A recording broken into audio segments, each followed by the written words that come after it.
My hands trembled as I clutched the rusted brass key, standing before the crumbling Desert Rose Motel, its neon sign flickering like a dying heartbeat in the Oklahoma dusk.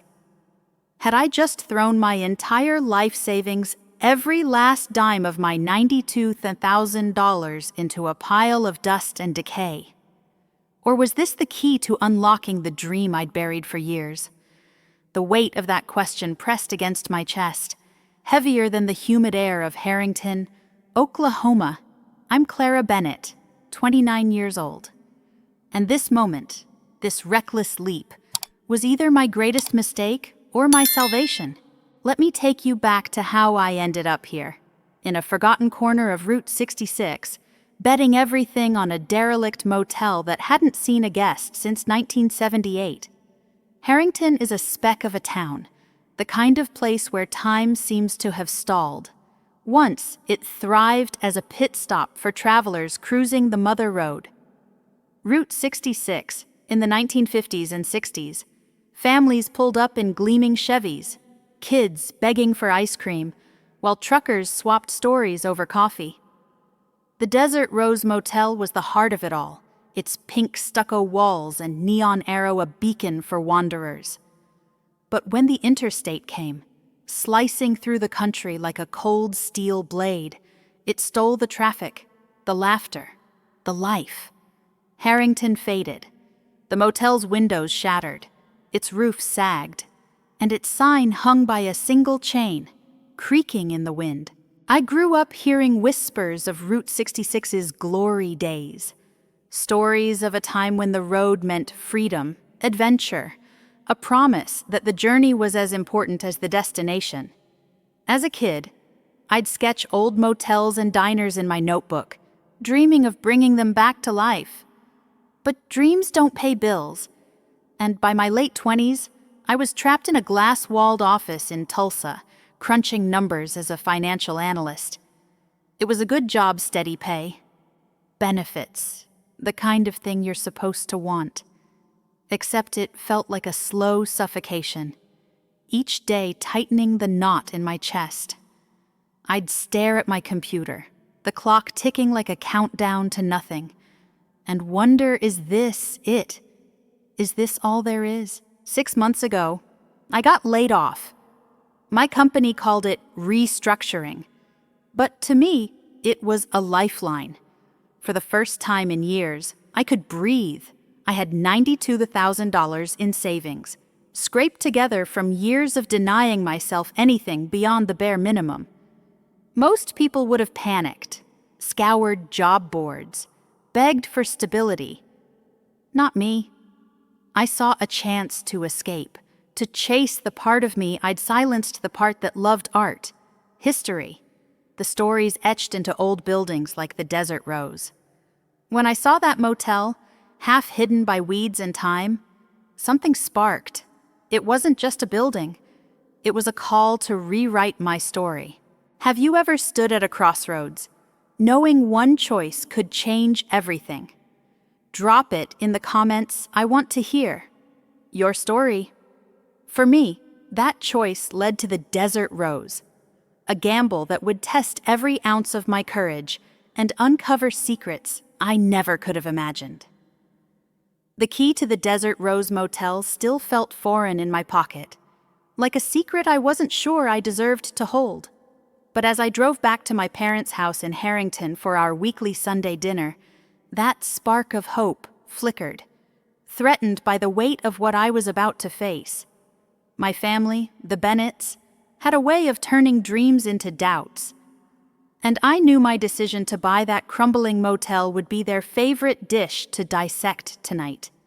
Picture this: a dining room table set with Mom's heirloom china, the air thick with the smell of her rosemary-crusted roast lamb. Dad, Thomas Bennett, sits at the head, his silver hair catching the chandelier light. A retired lawyer who still argues every point like he's in court. Mom, Margaret, fusses over the mashed potatoes, her smile gentle but her eyes always searching for cracks in our perfect family. And then there's my older brother, Evan, the golden child, A hedge fund manager in Tulsa who walks into every room like he owns it. His girlfriend, Lydia Harper, a vet with a sharp wit, usually softens his edges. But even she can't dull the spotlight that follows him. Me, I'm Clara, the one pushing peas around my plate, trying to disappear into the floral wallpaper. Evan closed $1 million deal this week, Dad announced, his voice booming with pride, his firm's throwing a gala to celebrate. Mom beamed, adding, and Lydia's clinic just got featured in the State Veterinary Journal. I nodded, my smile tight, as the Evan and Lydia show rolled on. It was the same every Sunday their triumphs piled high. While my life felt like a footnote, I wasn't a failure, not by most standards. I'd graduated with a finance degree, landed a solid job analyzing stocks. But that job, it was a cage. I'd spend hours doodling old Route 66 signs in the margins of my reports, dreaming of a life with color, purpose, something real. To my family, those dreams were childish, a phase I should have outgrown by 29. When I lost my job, I expected sympathy. Instead, Dad lectured, "This is what happens when you don't commit. Clara, you need a real career, not hobbies." Mom's voice was softer, but just as sharp. "We just want you secure, honey. You're almost 30. Evan slid a business card across the table, his smirk cutting deeper than his words. "My firm's hiring data entry. It's not glamorous, but it's stable. You can figure out your art thing later." I wanted to scream. My art thing wasn't a whim. It was the only time I felt alive. Restoring old sketches, volunteering at Harrington's Historical Society, breathing life into forgotten stories. But to them, it was a distraction from the life they'd mapped out for me. Safe, predictable, suffocating. That night, alone in my car, I gripped the steering wheel until my knuckles turned white. I was tired of their expectations, tired of pretending I wanted their version of success, tired of feeling like I'd never measure up to Evan's shadow. Tears burned my eyes, not soft ones, but the kind that leave you raw. I didn't want their pity or their plans. I wanted to prove I could build something of my own, even if it meant risking everything. The Desert Rose wasn't just a motel, it was my rebellion. My chance to rewrite a story that had never felt like mine. The Desert Rose Motel haunted my thoughts, its broken neon sign flashing in my mind like a dare. I couldn't shake the image of its faded pink walls, the way it stood defiant against time, whispering stories of a Route 66 long gone. 2 weeks after that soul-crushing family dinner, I found myself at a breaking point. I'd just walked out of another job interview in Tulsa, the kind where the hiring manager barely glanced at my resume, droning on about team synergy while checking his phone. The offer was decent benefits, a cubicle, a life of clock watching. But as I sat in my car, the thought of accepting it made my stomach churn. I'd rather scrape by than chain myself to another desk, another lie. To clear my head, I took the long way home, winding down the old Route 66 through Harrington. That's when I saw it again, the Desert Rose, half swallowed by overgrown sagebrush, its sagging canopy like a weary soldier. I'd passed it 100 times, but today, something pulled me in. I parked in the cracked lot, gravel crunching under my tires, and stepped out. The air smelled of dust and possibility. Up close, the motel was a wreck shattered windows, graffiti scrawled across the office door, a rusted sign reading "Vacancy" swinging in the breeze.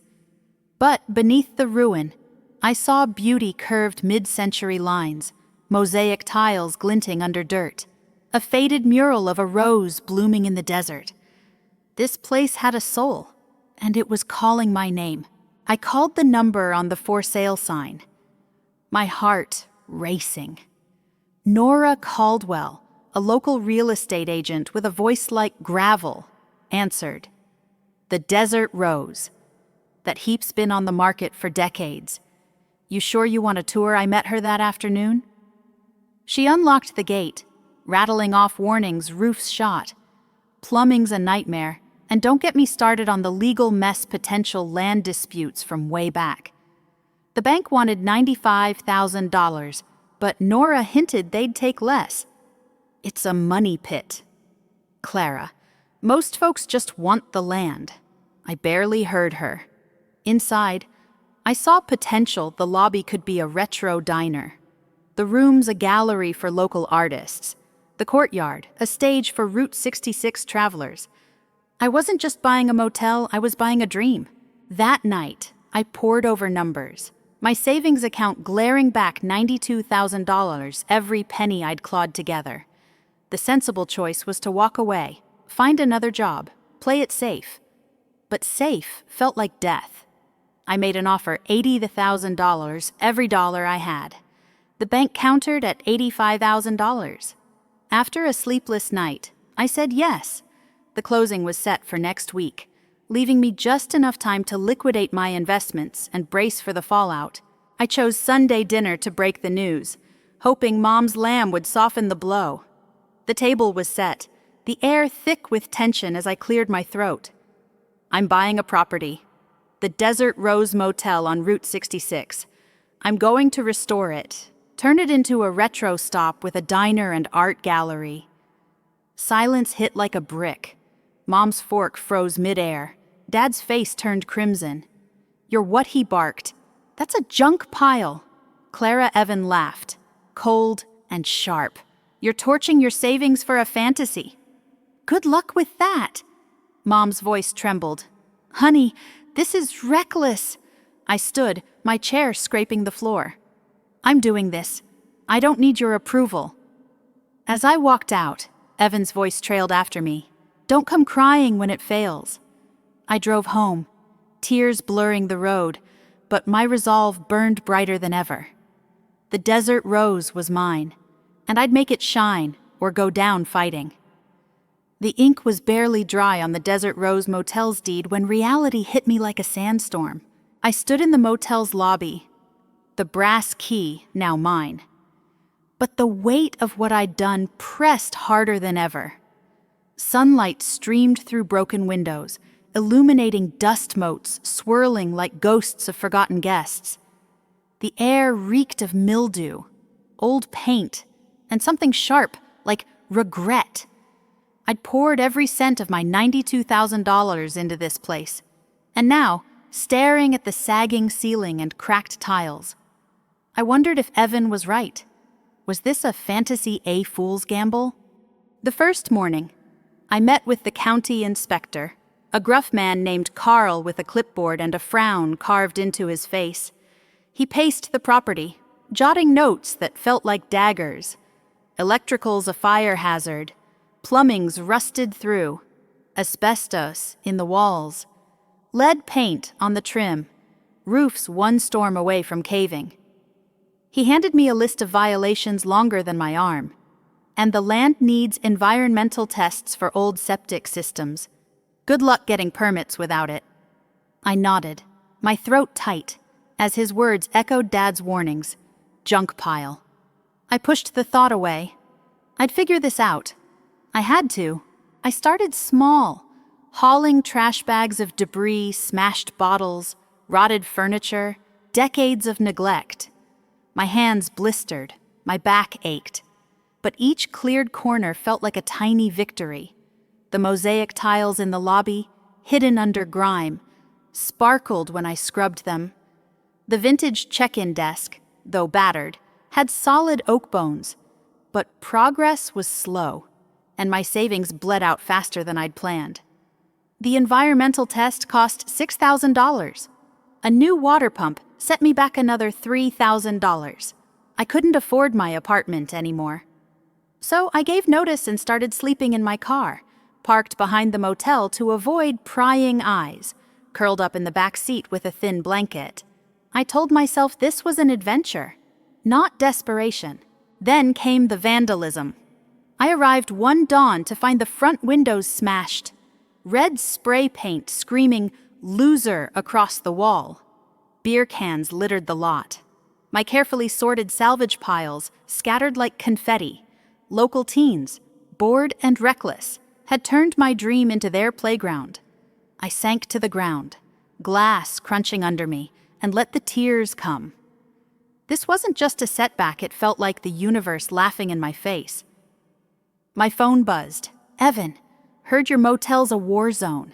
Ready to quit yet?" His voice dripped with smug pity. I hung up, my hands shaking, but his words clawed at me. Maybe he was right. Maybe I was in over my head. To keep going, I took a part-time job at Harrington's art supply store, restocking paintbrushes while dreaming of the motel's future. Mornings at the store, afternoons at the Desert Rose, nights in my car, my life became a blur of exhaustion. The plumber I hired, a kind man who cut his rates, worked with me to replace pipes. But the first time we tested the system, a line burst, flooding the lobby. We mopped until midnight, only for another leak to spring the next day. Every step forward seemed to pull me 2 steps back. My bank account dwindled to a few $100s. The motel still a skeleton of its potential. As I sat in the dark, the neon sign outside flickering weakly, I whispered to the empty lobby, "Why did I think I could do this?" The silence answered back, heavy and unforgiving. The Desert Rose Motel felt like a beast I couldn't tame, its endless repairs and mounting costs gnawing at my resolve. I gave myself one final week to find a reason to keep fighting. One shred of hope to prove I hadn't thrown my life away, exhausted, broke, and bruised from weeks of labor. I turned my attention to the one place I'd avoided, a locked storage room behind the motel's old check-in desk. The door was warped, its hinges rusted, as if guarding secrets it didn't want to share. I'd assumed it was just another mess to clean, but something about it, a faint draft, a whisper of possibility, drew me in. Armed with a crowbar and a can of WD-40, I attacked the door with a desperation I barely recognized. The wood groaned, splintering around the edges as I pried. With a final heave, it gave way, swinging open with a screech that echoed through the empty lobby. A musty smell hit me. Old paper, canvas, and a hint of turpentine. The room was pitch black, the motel's shoddy wiring useless here. I grabbed my flashlight from the car, my heart pounding as I stepped inside, the beam cutting through decades of dust. What I found stopped me cold. This wasn't a storage room, it was a time capsule. Shelves lined the walls, packed with wooden crates and leather-bound journals. Glass cases held rolled-up canvases, their edges yellowed but intact. In the center, a dusty tarp covered a table piled with artifacts. Brass keychains stamped Desert Rose, vintage postcards, and a faded Route 66 road sign. I brushed the dust from a crate, revealing a stack of paintings, vivid oils of desert sunsets, chrome diners, and open highways. Each bore the signature Amelia Grayson, a name that tugged at my memory. Wasn't she a Route 66 artist, her work prized by collectors? I opened a journal, its pages brittle but legible. The handwriting belonged to Jacob Ramsey, the motel's original owner. His entries painted a picture of the Desert Rose in its 1950s heyday, a haven for artists, musicians, and drifters. One passage made my breath catch. Amelia hid her best work here, safe from vandals when the interstate killed our trade. These paintings are her legacy, and the motel's. My hands shook as I flipped through the canvases. These weren't just paintings, they were treasures. Each one a snapshot of a lost America, worth thousands to the right buyer. Deeper in the room, I found a framed certificate, its gold seal glinting in my flashlight's beam.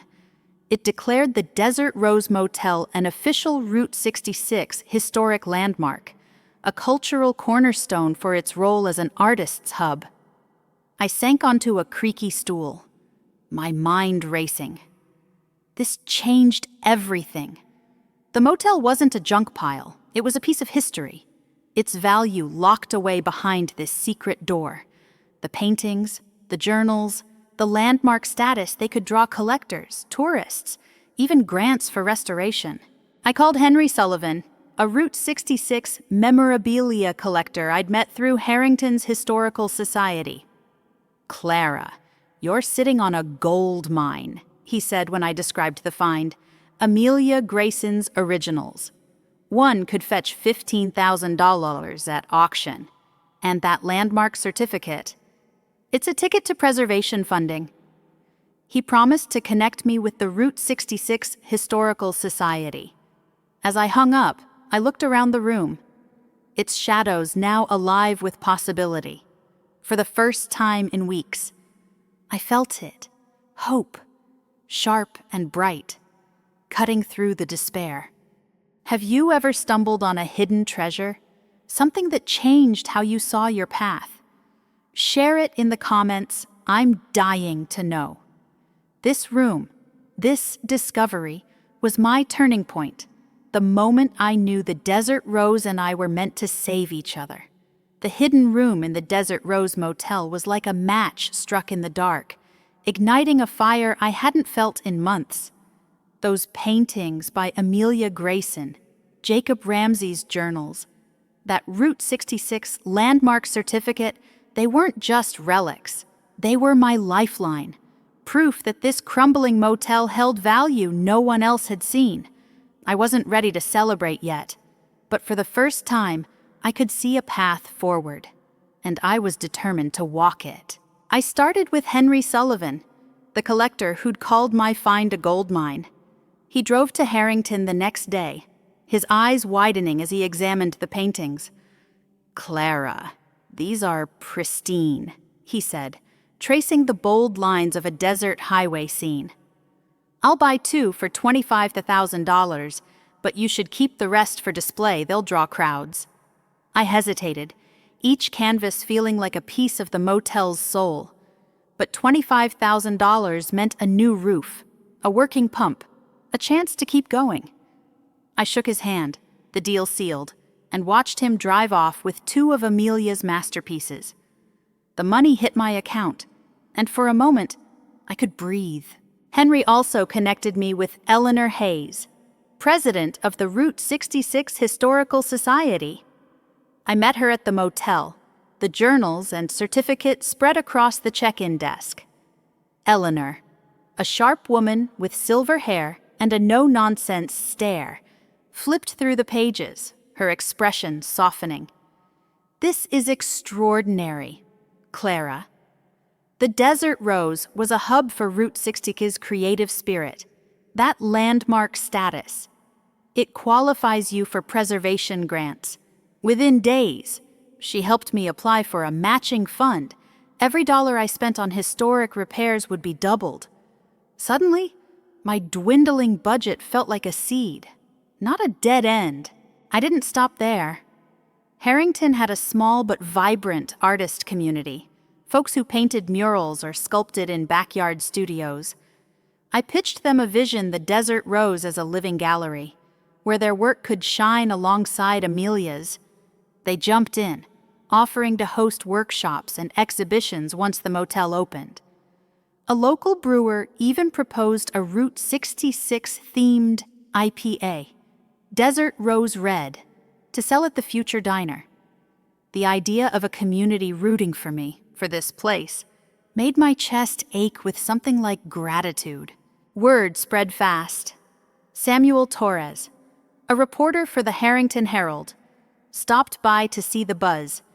His article, Hidden Art Haven on Route 66, hit the paper's front page, then got picked up by a national travel magazine.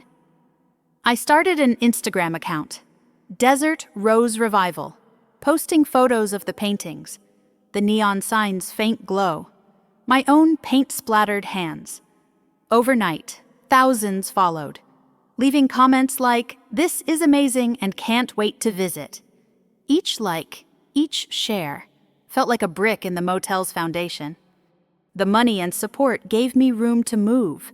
I hired a contractor to fix the roof, certified the land as clean, and restored the lobby's mosaic tiles to their 1950s glory. But it wasn't just about repairs. It was about building something bigger, a place where travelers and artists could find the magic of Route 66 again. As I stood in the lobby, sunlight glinting off the tiles, I whispered to the Desert Rose, "We're doing this, aren't we?" The silence felt like a nod, urging me to keep going. The Desert Rose Motel was finally coming to life, its walls humming with possibility. But just as I dared to hope, a new storm loomed. I was sorting through Amelia Grayson's paintings, dreaming of the day they'd hang in a restored gallery, when my phone rang. It was Nora Caldwell, the real estate agent, her voice tight. "Clara, we've got a problem. Sterling Corp., a big developer out of Tulsa, claims they own the Desert Rose. They're threatening to sue." My stomach dropped.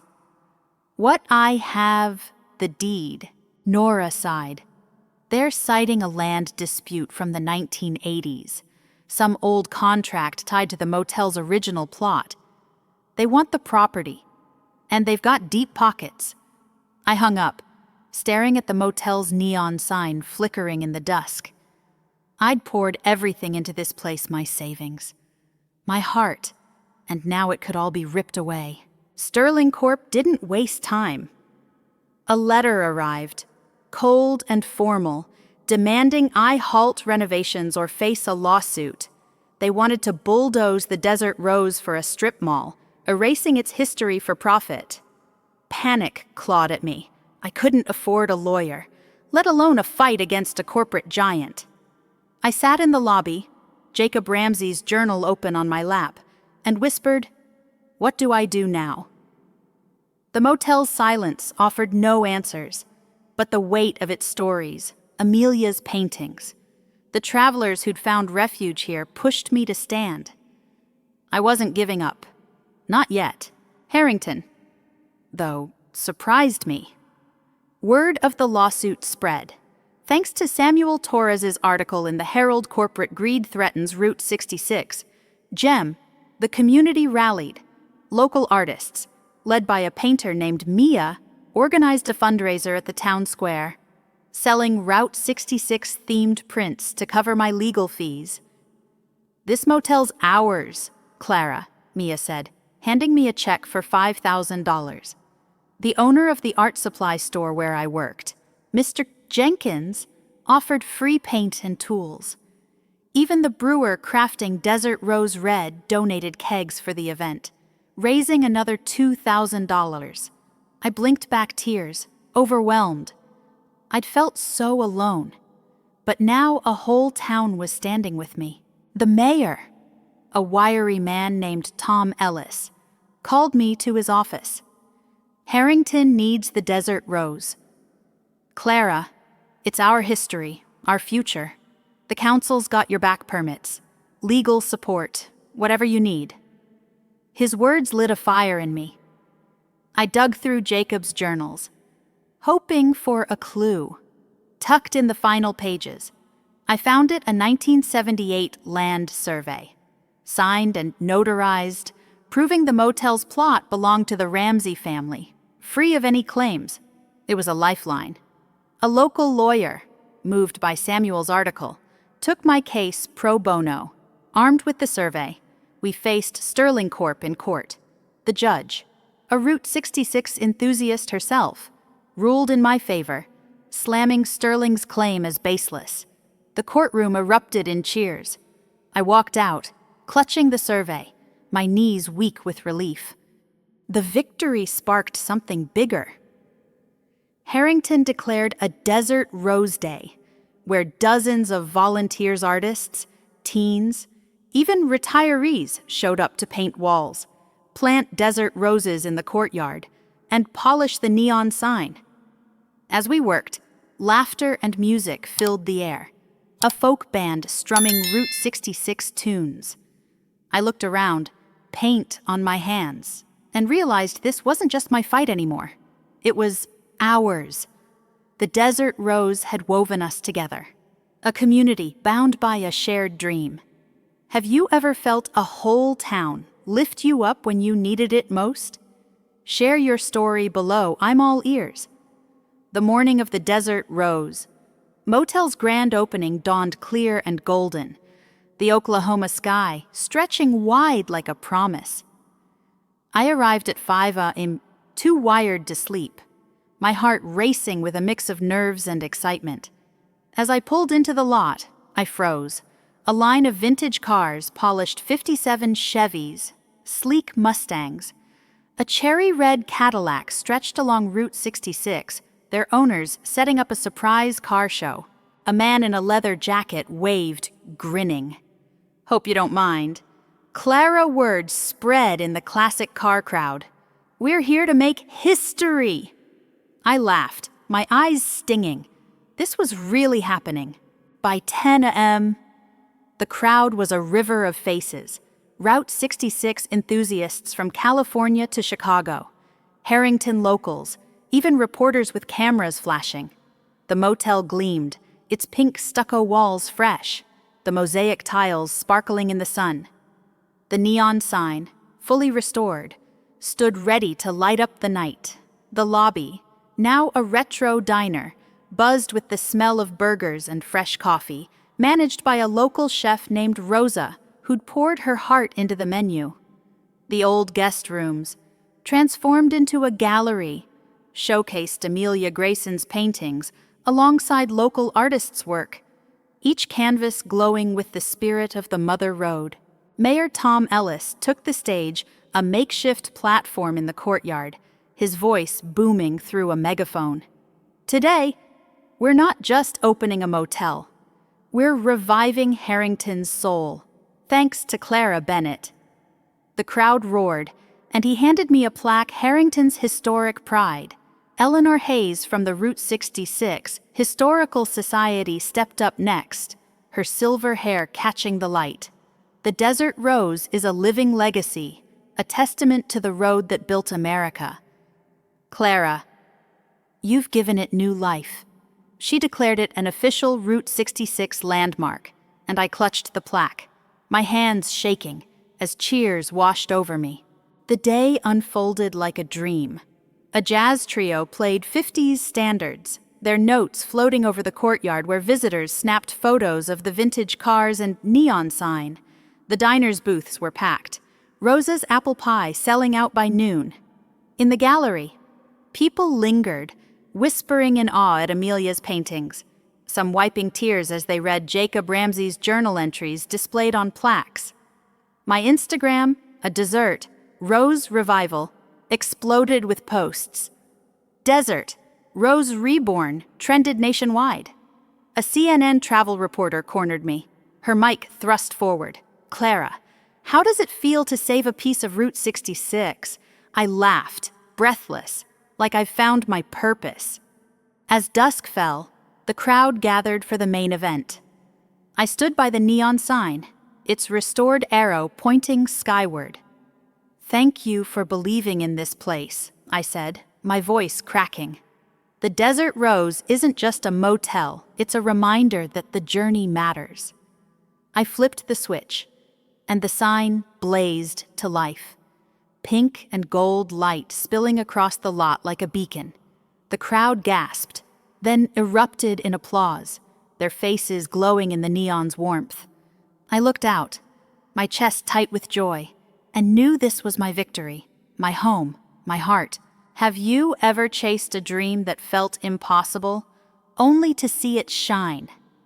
Drop your story in the comments. I can't wait to hear it. The neon glow of the Desert Rose Motel's sign still hummed as the grand opening crowd thinned, leaving a quiet hum of victory in the air. I was wiping down a diner counter, savoring the day's chaos.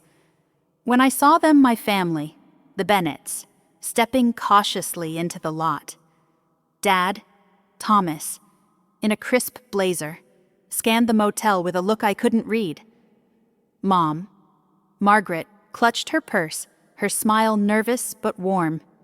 Evan, my brother, trailed behind, his usual swagger softened, with Lydia Harper at his side, her eyes wide with curiosity. They hadn't RSVP'd, hadn't called since our last fight. Yet here they were, standing on the ground I'd fought so hard to claim. "Clara!" Mom called, her voice tentative. "This place, it's beautiful." I set down my rag, my stomach knotting.